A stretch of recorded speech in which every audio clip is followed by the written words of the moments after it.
पौराणिक कथा के अनुसार भगवान विष्णु और माता लक्ष्मी के विवाह के समय की बात है। विवाह की तैयारियां की जा रही थी। सभी देवी देवताओं, गंधर्वों और ऋषियों मुनियों को विवाह के लिए निमंत्रण दिया जा रहा था, लेकिन गणेश जी को इस विवाह के लिए आमंत्रित नहीं किया गया। विष्णु जी की बारात के समय सभी देवी देवताओं ने देखा कि भगवान गणपति बारात में कहीं दिखाई नहीं दे रहे हैं। सबने जानना चाहा कि गणपति को विवाह का बुलावा नहीं दिया गया है या वो अपनी मर्जी से विवाह में नहीं आए हैं। देवताओं ने भगवान विष्णु से गणेश जी की अनुपस्थिति का कारण पूछा।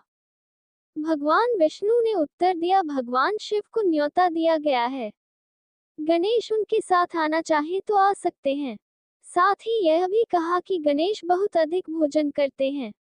ऐसे में किसी और के घर ले जाकर हम उनको पेट भर भोजन कैसे करवाएंगे। उनकी यह बात सुनकर एक देवता ने ये सुझाव दिया कि गणपति को बुला लेते हैं, लेकिन उनको विष्णुलोक की रक्षा में यही छोड़कर चले जाएंगे।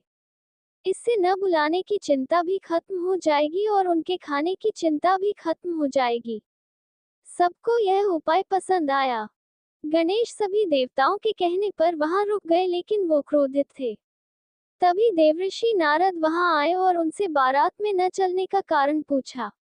गणेश ने कारण बताया, साथ ही यह भी बताया कि वो भगवान विष्णु से गुस्सा हैं। देवऋषि ने गणेश जी को कहा कि बारात के आगे अपने चूहों की सेना को भेजकर रास्ता खुदवा दो, तब सबको आपकी अहमियत समझ आएगी। चूहों की सेना ने गणपति की आज्ञा पाकर आगे से जमीन खोखली कर दी।